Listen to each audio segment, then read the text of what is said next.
สิ่งที่เห็นให้คนส่วนใหญ่ยังเห็นภาษาอังกฤษบ่ได้นั้นแม่นย้อนหยังเนาะซึ่งเราไปเบิ่งพร้อมๆกันเลย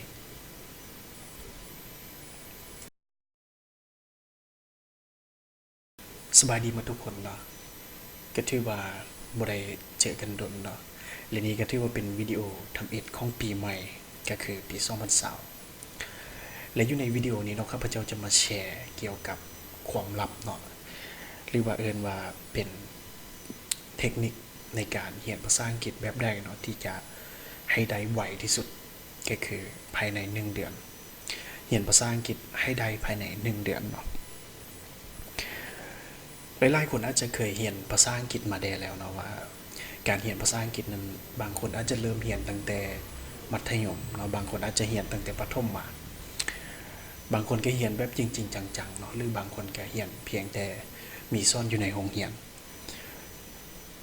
จนจบปริญญาตรีบางคนก็ยังบ่ได้เลยภาษาอังกฤษและเป็นยังเนาะเฮาเรียนภาษาอังกฤษบางคนตั้งใจเรียนแต่ก็ยังบ่ได้บ่เข้าใจว่าเป็นย้อนหยังบางคนนี่เรียนเพียงเล็กน้อยก็เข้าใจแล้วก็สามารถเว้าได้เขียนได้แปลเป็นและมื้อนี้จะมาแชร์เกี่ยวกับสิ่งที่ยังเฮ็ดให้คนนั้นเรียนภาษาอังกฤษบ่ได้มันเป็นย้อนหยังเนาะและอยู่ในวิดีโอนี้เนาะเหมาะสำหรับผู้ที่มีพื้นฐานในการเรียนภาษาอังกฤษมาได้แล้วหมายความว่าเคยเรียนมาละแต่บ่ถึงกับขั้นเก่งเอาไปใช้เวียกบ่ได้ซั่นๆเนาะอาจจะเป็นผู้ที่เรียนจบมาแล้วอยากไปเฮ็ดเวียกแต่บ่มั่นใจว่าภาษาอังกฤษตัวเองนั้นจะผ่านเกณฑ์หรือบ่นะฉะนั้นอยู่ในที่นี้ครับพระเจ้าจะขอแชร์ให้ฟังนะว่าสิ่งที่เฮ็ดให้คนส่วนใหญ่ยังเรียนภาษาอังกฤษบ่ได้นั้นแม่นย้อนหยังเนาะซึ่งเราไปเบิ่งพร้อมๆกันเลยเป็นยังเรียนภาษาอังกฤษมาแต่ดนแต่ยังบ่ได้เนาะในความจริงแล้วอยู่ในทุกๆเรื่องเนาะบ่ว่าจะเป็นการเรียนภาษาอังกฤษหรืออยู่ในเรื่องอื่นๆเนาะมันจะมีหลักการหนึ่งเนาะที่จะอยู่เบื้องหลังซึ่งข้าพเจ้าจะใส่เป็นประจำในการวิเคราะห์ว่าในการเฮ็ดสิ่งต่างๆนั้นว่ามันมีความสำคัญอยู่ในเรื่องนั้นๆนั้นมีจักเปอร์เซ็นต์ซึ่งกฎเกณฑ์ตัวนี้เขาเอิ้นว่าเป็นหลักการเนาะหรือว่ากฎเกณฑ์80 20ซึ่งบางคนอาจจะเคยได้ยินแล้วเนาะว่าอยู่ในทุกๆเรื่องนั้นจะมีส่วนสำคัญเพียง 20% เท่านั้นที่จะเป็นตัวที่ส่งผลกระทบต่อ 80%ฉะนั้นถ้าเราเว้าในแง่ของการเรียนภาษาอังกฤษนั้นในความหมายของข้าพเจ้าก็คืออยู่ในหลักการเนาะของในการเรียนภาษาอังกฤษนั้นอาจจะมีหลายๆหลักการเป็น100หลักการแต่หลักการที่จะได้ใช้แท้ๆเนาะในการที่จะเฮ็ดให้เว้าภาษาอังกฤษได้เขียนภาษาอังกฤษได้หรือแปลภาษาอังกฤษได้หรือว่าเอาไปใช้การได้แท้ๆนั้นมีเพียง 20% เท่านั้นเนาะและคนส่วนน้อยเนาะที่จะเข้าใจว่าหลักการสำคัญในการเรียนภาษาอังกฤษที่ได้ที่จะเฮ็ดให้ตัวเองได้นั้นมีหยังแดแล้วก็มีอาจารย์เพียงเล็กน้อยเท่านั้นเนาะที่จะสรุปและเสนอให้นักเรียนของตัวเองฟังว่าหรือว่าสอนในทีเดียวว่าสิ่งที่สำคัญที่สุดในการที่จะเฮ็ดให้ได้ภาษาอังกฤษนั้นมีหยังแดเนาะบ่ค่อยจะมีไผฉะนั้นจากประสบการณ์ในการสอนภาษาอังกฤษของข้าพเจ้าเนาะซึ่งข้าพเจ้าสรุปได้และเห็นถึงปัญหาว่าการเรียนภาษาอังกฤษนั้นถ้าความจริงแล้วถ้าเฮาเรียนถูกวิธีแท้ๆนั้นเฮาสามารถเรียนได้ภายใน1เดือนเนาะ1เดือนก็สามารถเรียนได้ละเพราะหลักการที่บ่เกี่ยวข้องนั้นสามารถตัดออกไปได้เลยซึ่งมีเพียงแต่หลักการบ่หลายเนาะซึ่งข้าพเจ้าคิดว่าทุกคนสามารถเรียนได้ภายใน1เดือนฉะนั้นนี่แหละคือเหตุผลหนึ่งเนาะที่เฮ็ดให้หลายๆคนนั้นยังเรียนภาษาอังกฤษบ่ได้ย้อนว่าเฮายังบ่เข้าใจว่าสิ่งที่เฮากำลังเรียนอยู่นั้นเฮาเรียนถูกวิธีแล้วบ่เนาะเฮาเรียนถูกตามสเต็ปของมันแล้วบ่ฉะนั้นในนามผู้หนึ่งเนาะที่เป็นคนลาวแล้วเฮาไปเรียนภาษาต่างประเทศหรือคือภาษาอังกฤษที่เป็นภาษาที่2ข้าพเจ้ามั่นใจเลยว่าถ้าว่าเฮาเฮ็ดตามวิธีที่ข้าพเจ้าจะสอนเนาะอยู่ในวิดีโอนี้ข้าพเจ้ามั่นใจเลยว่าทุกคนสามารถเฮ็ดได้อย่างแน่นอนและภาษาอังกฤษมันจะบ่แม่นภาษาที่เรียนยากอีกต่อไปเนาะเดี๋ยวไปเบิ่งนำกัน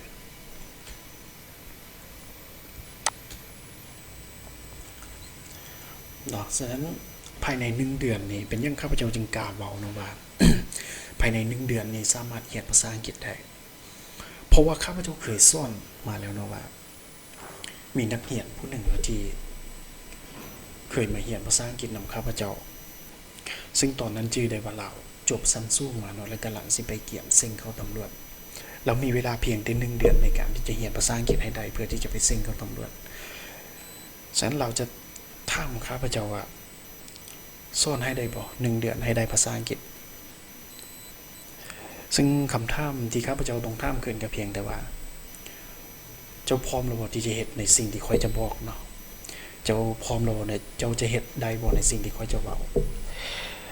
ซึ่งสิ่งที่ข้าพเจ้าบอกไปมันบ่ได้แม่นสิ่งที่เหนือความสามารถเนาะมันก็เป็นสิ่งเบสิกธรรมดาบางคนอาจจะเคยเรียนมาแล้วต่างแต่ว่าเฮาปฏิปต่อใดบ่เป็นหูเป็นหางเลยเฮ็ดให้เฮานั้นบ่แตกฉานหรือว่าบ่เข้าใจในการเอาไปใช้ในการเรียนภาษาอังกฤษหรือนำใช้ภาษาอังกฤษให้มันถูกเท่านั้นซื่อๆฉะนั้นเฮ็ดให้เฮาเบิ่งภาษาอังกฤษเป็นภาษาที่ยากเนาะฉะนั้นข้าพเจ้าคิดว่าภายใน1 เดือนนี้สามารถเรียนได้อย่างแน่นอนเนาะแต่ให้เข้าใจแล้วนะว่าเทคนิคหรือว่าวิธีการที่จะสอนในวิดีโอนี้นั้นเหมาะสำหรับผู้ที่มีพื้นฐานมาได้แล้วพื้นฐานในที่นี้มีอย่างใด1ต้องสามารถอ่านได้เนาะอ่านได้แล้วก็เข้าใจเล็กๆน้อยๆเนาะว่า verb to be verb to do verb to have อีหยังปกติไป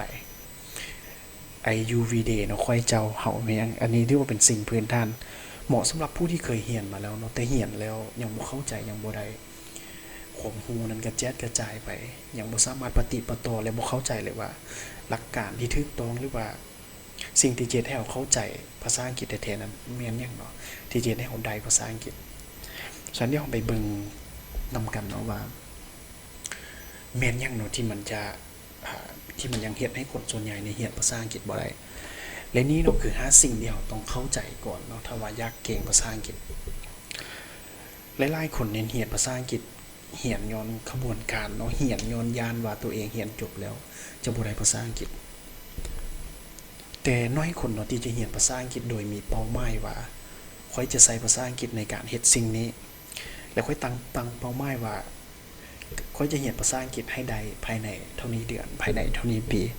น้อยคนเนาะที่จะเฮ็ดแบบนั้นเดี๋ยวไปเบิ่งนำกันว่าแม่นหยังเนาะที่ยังเฮ็ดให้คนส่วนใหญ่เรียนภาษาอังกฤษบ่ได้ข้อที่1เนาะภาษาลาวยังเอาบ่รอดหมายความว่าจังได๋เนาะการที่เราจะไปเรียนภาษาได้1เนาะก็คือภาษาอังกฤษเฮามั่นใจแล้วบ่เนาะว่าภาษาลาวเฮานี่เฮาได้ละเนาะเป็นหยังเฮาจึงมาเกี่ยวกับภาษาลาวต่างๆที่เฮาจะไปเรียนภาษาอังกฤษการที่เราจะไปเรียนภาษาได้1นั้นมันจำเป็นเนาะที่เราต้องรู้ภาษาตัวเองก่อนซึ่งจะเฮ็ดให้เราได้เข้าใจว่าในบางจุดว่าภาษาเขาเจ้านั้นต่างกับเราบ่เนาะเช่นตัวอย่างว่าเรื่องพื้นฐานภาษาลาวนี่ถ้าถามว่าคำตัวตั้งแม่นหยังบางคนอาจจะตอบบ่ได้เนาะคำกรรมะแม่นหยังหรือคำประกอบแม่นหยัง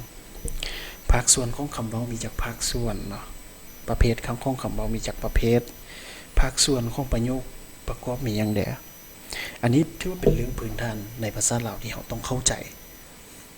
ตอบได้แล้วบ่เนาะหรือว่าเข้าใจได้แล้วบ่ถ้าเจ้าเข้าใจสิ่งนี้ภาษาอังกฤษบ่ได้ยากเนาะส่วนหลายๆคนมักจะเบิ่งข้ามเนาะว่า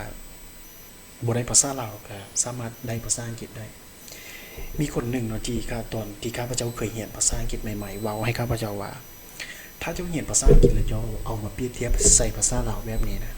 จะบ่มีมือที่จะได้ภาษาอังกฤษและมือที่ข้าพเจ้าเข้าใจแล้วว่าการเรียนภาษาอังกฤษนั้นถ้าเจ้าบ่ได้ภาษาลาวนะเจ้าจะบ่มีมือที่จะได้ภาษาอังกฤษถึงเจ้าได้เจ้าก็ได้เพียงแต่การจื้อเอาบ่ต่างหยังกับเฮาถามคนอื่นว่า how are you เฮาแปลได้แต่ว่า how are you ถามว่าเจ้าสบายดีบ่อันนี้แม่นการจื้อถ้าสมมุติว่าเจ้าได้ how are you แม่นประโยคแม่นหยังเนาะมันประกอบมาจากหยัง how แม่นหยัง are แม่นหยัง you แม่นหยังอันนี้ถ้าเจ้าอธิบายได้นั้นหมายความว่าเจ้าเข้าใจในการใช้ภาษาอังกฤษฉะนั้นคนส่วนใหญ่นี่อาศัยการจื้อเนาะฉะนั้นการจื้อบ่ได้แม่นการเข้าใจเจ้าจะเฮ็ดให้การเรียนภาษาอังกฤษของเจ้านั้นบ่ได้เจ้าบ่มีทางที่จะไปจื้อหมดทุกอย่างได้ฉะนั้นเมื่อเจ้าเข้าใจแล้วเจ้าบ่จำเป็นต้องจื้อทุกอย่างมันไปตามหลักการไปตามขบวนของมันฉะนั้นอันที่1อย่าเบิ่งข้ามเนาะภาษาลาวเข้าใจพื้นฐานว่า เข้าใจพื้นฐานไวยากรณ์เราน้อยหนึ่งเนาะบ่ถึงกับว่าเข้าใจหมดอันที่สองมาคาดการเปรียบเทียบ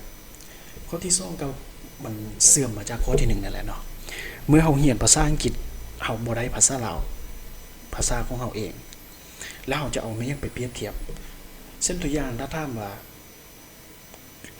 โครงสร้างของภาษาอังกฤษนี่โครงสร้างประโยคเนาะของภาษาอังกฤษนี่มีอย่างเดียวบางคนอาจจะตอบได้ว่ามี subject บวกให้ verb เนาะบวกให้ object แล้วมันต่างจากภาษาลาวบ่ได้เจ้าอย่างบ่ฮู้เนาะโครงสร้างของภาษาลาวโครงสร้างประโยคในภาษาลาวมีอย่างเดียวมีคำตัวตั้งมีคำกรรมะมีคำประกอบนะถ้าเจ้าได้พื้นฐานในภาษาลาวโอเคโครงสร้างประโยคของภาษาลาวมีคำตัวตั้งคำกรรมะคำประกอบ subject verb object เป็นโครงสร้างของภาษาอังกฤษมันอันเดียวกันฉะนั้นตัวอย่างอันที่หนึ่งเนี่ยที่จะเปรียบเทียบให้เห็นให้ความว่าเขาเข้าใจเลยลักป้ายของมันหลักการในการแต่งประโยคของภาษาอังกฤษนี่คือกับภาษาลาวเลยเริ่มต้นจากคำตัวตั้ง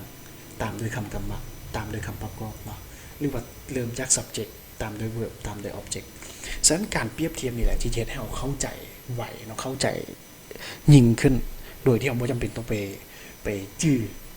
ไม่ว่าตัวนี้มันคือภาษาลาวเราสามารถข้ามไปในสเต็ปต่อไปได้เลยอันที่สองมาอันนั้นเป็นสิ่งที่มันคือกันเช่นตัวอย่างว่าสิ่งที่มันแตกต่างเป็นยังภาษาอังกฤษจึงแปลจากทางล่างมาทางหน้าเช่นตัวอย่างว่า bus station สถานีรถเมล์แปลสถานีก่อนจึงมาแปลรถเมล์อยู่ทางหน้าแต่ภาษาลาวเฮามันตั้งสถานีบวกให้รถเมล์ก็กลายเป็นสถานีรถเมล์เนาะเหือมาบวกให้ไฟก็กลายเป็นเหือไฟภาษาอังกฤษก็เป็นไลท์บทฉะนั้นอันนี้คือสิ่งที่มันต่างเมื่อเฮาเห็นว่ามันต่างจากภาษาลาวเลยนี่แหละสิ่งที่เจ้าต้องโน้ตไว้นี่แหละสิ่งที่เจ้าต้องหมายไว้ว่านี่มันต่างนี่มันคือกันฉะนั้นเมื่อคนเฮาคาดการเปรียบเทียบเจนให้เฮานั้นบ่เข้าใจอาศัยการจื้อเนาะการจื้อบ่ได้เฮ็ดให้เจ้าใดภาษาอังกฤษฉะนั้นเฮาจื้อในส่วนที่ควรจื้อส่วนที่ควรเข้าใจที่เป็นหลักการเฮาควรเข้าใจมันเนาะวันนี้เฮามาเบิ่งข้อที่3เลือกวิชาเรียนหลายๆคนยังเข้าใจผิดว่าการเรียนภาษาอังกฤษนั้นเขาจะเจอตลอดเลยเนาะมันบ่ได้แม่นภาษาแม่เนาะแล้วบ่จำเป็นต้องไปเรียนอีหยังที่มันต้องลึกลงไปหรือเรียนให้มันได้ว่านั้นขอแต่เว้าได้เขียนเป็น แปลเป็นก็พอแล้วสิ่งที่คนส่วนใหญ่เว้าแหละเนาะเจ้าสิเว้าได้เจ้าสิเขียนได้เขียนถูกต้องแปลได้เป็นนั้นแม่นหยังที่เฮ็ดให้คนเฮาเว้าถูกต้องเว้าได้นั้นแม้ยังเทียนให้คนเฮาเขียนถูกต้อง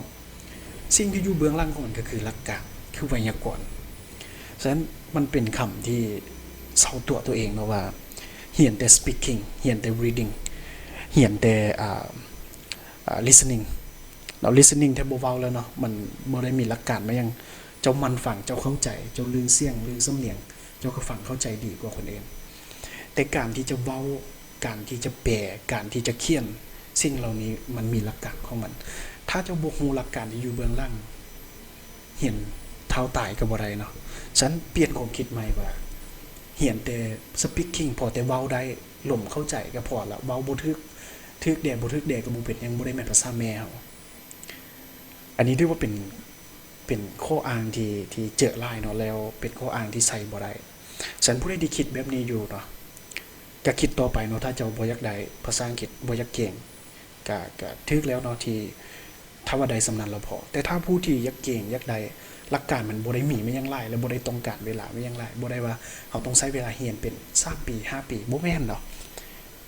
ยิ่งเจ้าเรียนหลายเท่าใดเจ้าก็ยิ่งเข้าใจไวเท่านั้นเนาะถ้าถามว่ามันมีบ่เนาะทางลัดในการเรียนภาษาอังกฤษมันบ่มีดอกมันมีแต่ว่าเจ้าสิใช้เวลาเรียนกับมันหลายส่ำใดถ้าเจ้าเรียนมื้อนึง1ชั่วโมงมันอาจจะใช้เวลากับเจ้า2เดือน3เดือน1ปีแต่ถ้ามื้อนึงเจ้าเรียน2ชั่วโมง3ชั่วโมง4ชั่วโมงนั้นมันจะเฮ็ดให้เจ้าเรียนภายใน1เดือน2เดือนก็สามารถเก่งได้แล้วฉะนั้นมันบ่มีเนาะทางลัดมีแต่ว่าเจ้าสิเฮ็ดน้อยหรือเฮ็ดหลายเท่านั้นฉะนั้นเสาเนาะความคิดที่คิดว่าเรียนแต่ speaking เรียนแต่ reading เรียนแต่grammar ทุกอย่างมันเป็น element เป็นส่วนประกอบเข้ากันทุกอย่างล้วนมีความสำคัญต่อกันถ้าเจ้าเลือกเรียนแต่อย่างหนึ่งมันก็ได้แต่อย่างนั้นขาดอย่างอื่นเนาะเว้าได้แต่จะเว้าบ่ถึกเนาะ แปลได้แต่เจ้าแปลบ่ม่วนเพราะว่าเจ้าคาดหลักการที่มันนุ่นลั่งมันนั่นแหละสิ่งที่คนอื่นคนส่วนใหญ่เนาะยังเข้าใจผิดในการเรียนภาษาอังกฤษข้อที่ 4เบ้าได้เลยเนาะถ้าถาม100คนนี่จะมีจักคนเนาะที่จะตอบว่าค่อยๆเรียนแต่ไวยากรณ์ได้บ่เนาะตอนข้าพเจ้าเรียนภาษาอังกฤษเนาะข้าพเจ้าเป็นผู้หนึ่งเนาะที่ข้อเรียนแต่ไวยากรณ์อย่างเดียวบ่ข้อเรียนอย่างอื่นเพราะว่าข้าพเจ้าเข้าใจว่าทุกอย่างมันออกมาจากไวยากรณ์เนาะไวยากรณ์หมายถึงหยังเนาะถ้าสมมุติว่าถามกันเนาะในยามของไวยากรณ์ไวยากรณ์หมายถึงหลักการเนาะในการเรียนภาษาใดหนึ่งเพื่อให้เขียนถูกต้องเนาะเบาถูกต้องใส่ถูกต้องฉะนั้นถ้าเราเบิ่งหัวไม้ของคำว่าไวยากรณ์เขาจะเข้าใจได้เลยว่ามันกวมเอาทุกอย่างเนาะบ่ว่าจะเป็นการเขียนการแปลการอ่านเนาะก็คือการเว้านั่นแหละทุกอย่างมันอยู่ในไวยากรณ์ฉะนั้นถ้าเจ้าบ่มักไวยากรณ์ฉะนั้นเจ้าปฏิเสธตั้งแต่ต้นแล้วเนาะว่าเจ้าบ่อยากได้ภาษาอังกฤษแล้วบ่เข้าใจว่าไปเอาความคิดมาจากไสเนาะว่าไวยากรณ์มันยากกว่า speaking ยากกว่า writing ยากกว่าlistening อีหยังต่างๆลองเรียนเบิ่งเนาะว่าไวยากรณ์มันยากอยู่บ่ได้เนาะสิ่งที่มันยากย้อนว่าเจ้านั่นแหละบ่เคยเรียนไวยากรณ์มาก่อน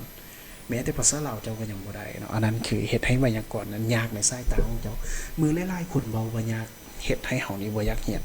ความจริงไวยากรณ์เป็นสิ่งที่ง่ายๆเนาะมันก็คือหลักการทั่วไปนี่แหละเมื่อเจ้าอ่านเจ้าฟังเจ้าเข้าใจแล้วก็เข้าใจบ่ได้มีไม่ยังซับซ้อนเนาะฉะนั้นถ้าเจ้าบ่มักไวยากรณ์นั่นก็แสดงว่าเจ้าก็บ่ได้ต้องการที่จะอยากเก่งภาษาอังกฤษปฏิเสธบ่ได้เนาะถ้าเจ้าบ่เรียนไวยากรณ์แล้วเจ้าสิบ่เก่งเจ้าอาจจะเก่งเนาะในคำเว้าบางคำเช่นตัวอย่างว่าเจ้าอาจจะจื้อเจ้าอาจจะท่องเนาะอาจจะจื้อมาจำมาแต่นั้นบ่ได้หมายความว่าเจ้าจะเก่งเนาะบ่ได้หมายความว่าเจ้าจะเข้าใจถึงหลักการต่างๆเจ้าอาจจะใช้เวลาในการจื้อหลายกว่าในการเรียนไวยากรณ์ซ้ำเนาะและข้อสุดท้ายเนาะบ่มีวิธีเรียนรู้คำศัพท์ตัวนี้นี่ถือว่าอาจจะเป็นสิ่งที่หลายๆคนเจอเลยเนาะเป็นปัญหาของหลายๆคนว่าการที่จะใช้คำศัพท์ได้1คนจะใช้แบบใดเพื่อให้มันถูกต้องกับสถานการณ์เช่นตัวอย่างว่าค่อยกินข้าวเช้าสิ I eat morning rice มันก็บ่ถูกต้องแล้วเนาะ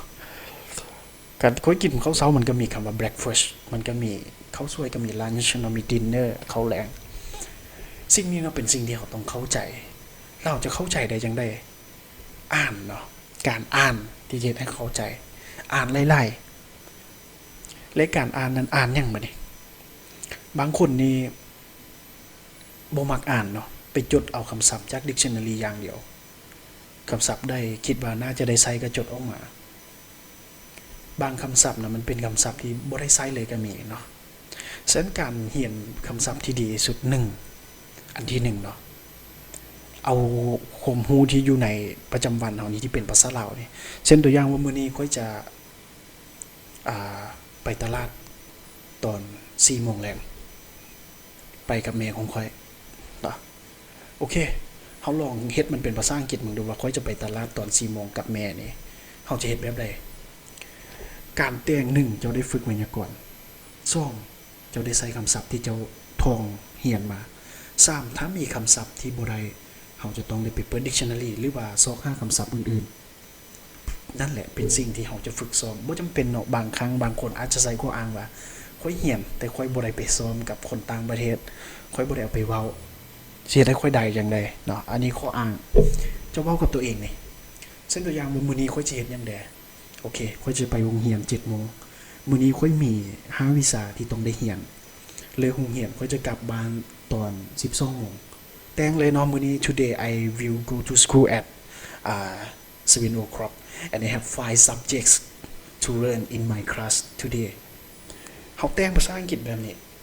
เขียนออกมาแล้วไปถามผู้ที่ใดเบิ่งว่าค่อยแต่งไปนี่ถูกบ่หลักการที่ค่อยใส่ถูกบ่คำศัพท์ที่ค่อยใส่ถูกบ่เนาะไปเบิ่ง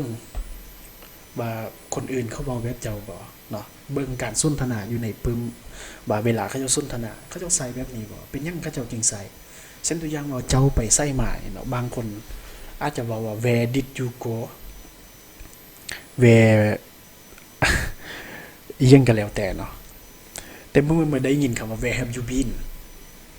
where have you been มันแปลว่าไปได้จังได๋อันนั้นคือคำถามที่เกิดขึ้นในหัวเฮาบินมันแปลว่าไปได้จังได๋แล้วแปลว่าเจ้าไปไสมาได้จังได๋นี่แหละคือสิ่งที่เจ้าต้องเรียนรู้ว่ามันเป็นแบบนั้นได้จังได๋เนาะการเรียนรู้คือ1เฮาต้องเรียนรู้จากชีวิตประจำวันของเฮาเอาคำศัพท์ที่เฮาใช้อยู่ในชีวิตประจำวันนี่แหละมาซ้อมกับตัวเองค่อยจะเว้าแบบนี้ต่างประเทศหรือว่าเจอคนต่างประเทศเขาถามแบบนี้เฮาจะตอบแบบใดเนาะแล้วเฮาอยากเว้าแบบนี้กับเขาเจ้าเฮาต้องเว้าแบบใดคิดกับตัวเองอยู่ตลอดฝึกฝนในการใช้คำศัพท์ในการใช้หลักการเนาะและอันนี้แหละที่จะให้เจ้าได้ภาษาอังกฤษไหวเนาะการเรียนรู้คำศัพท์ก็จะเป็นแบบนั้นอ่านให้มันไล่ๆและเอาคำศัพท์ที่อยู่ในนั้นแหละมาเรียนเนาะจดออกมาคำศัพท์ได้ที่แปลบ่ได้ก็ต้องได้ใช้ dictionary แปลคำศัพท์เหล่านั้นแหละเป็นคำศัพท์ที่เราจะต้องได้ใช้นี่ก็คือ5อย่างเนาะที่ควรจะเข้าใจก่อนในการเรียนภาษาอังกฤษนี้เป็นเพียงความเข้าใจเนาะที่ต้องเข้าใจก่อนการเรียนภาษาอังกฤษและอยู่ในวิดีโอนี้เนาะที่ว่าเป็นวิดีโอทำอิฐของวิดีโอสุดนี้เนาะที่ข้าพเจ้าจะเฮ็ดเพื่อสอนภาษาอังกฤษให้เนาะซึ่งอยู่ในแต่ละข้อเดียวข้าพเจ้าจะมาลงลึกในวิดีโอถัดๆไปแต่ละหัวข้อว่าแต่ละข้อเราควรแก้แบบใดแล้วเราจะก้าวเข้าไปทีละสเต็ปและข้าพเจ้าเชื่อนะว่าภาษาอังกฤษมันบ่ได้ยากดอกมันยากอยู่ที่ว่าเจ้าเบิ่งมันเป็นเรื่องยากฉะนั้นเราลองไปถามผู้ที่เขาเจ้าได้ผู้ที่เข้าใจมันเขาเจ้าจะตอบเจ้าว่ามันบ่ได้ยากแต่ถ้าเจ้าไปถามผู้ที่เขาเจ้าบ่เข้าใจมันแล้วจื้อมันไซมันเพียงแต่ว่าจื้อแล้วไซเป็นประจำไซอันเก่าอันนั้นแม่นความจื้อเนาะเขาเจ้าก็เพียงแต่บอกเจ้าว่าเรียนคำศัพท์ให้มันไล่ๆเนาะแล้วก็ล่มให้มันไล่ๆเนาะอ่านให้มันไล่ๆซึ่งมันเป็นหลักการที่ใช้บ่ได้เนาะเจ้าสิปฏิบัติจังได๋มันไปเรียนคำศัพท์ไล่ๆเรียนคำศัพท์แบบใดเรียนแบบใดล่ะเรียนคำศัพท์แบบใดที่ต้องเรียนก่อนเรียนหลังอันนี้มันเป็นคำแนะนำที่ใช้บ่ได้ฉะนั้นลองทบทวนตัวเองใหม่เนาะและข้าพเจ้าจะขอจบวิดีโอไว้เพียงสำนี้เนาะเดี๋ยวเจอกันอยู่ในวิดีโอหน้าเดี๋ยวจะมาลงลึกในรายละเอียดแต่ละข้อว่าควรจะแก้ไขแบบใดฉะนั้นถ้าผู้ใดมีคำถามก็สามารถคอมเมนต์ถามได้เนาะและถ้าผู้ใดมีข้อคาใจเนาะว่าการเรียนในสไตล์ของข้าพเจ้านี้มันคือแวกแนวเนาะก็สามารถคอมเมนต์ถามกันได้เนาะเดี๋ยวข้าพเจ้าจะตอบทุกๆคอมเมนต์เลยฉะนั้นข้าพเจ้าคิดว่าทุกๆคนเนาะน่าจะพิจารณาตัวเองเบิ่งว่ายังเป็นแบบนี้อยู่บ่ที่ยังเรียนให้ตัวเองเรียนภาษาอังกฤษบ่ได้และลองกลับไปพิจารณาตัวเองเนาะกลับไปทบทวนแล้วกลับไปแก้ไขมันเดี๋ยวเราเจอกันอยู่ในวิดีโอถัดไปเนาะ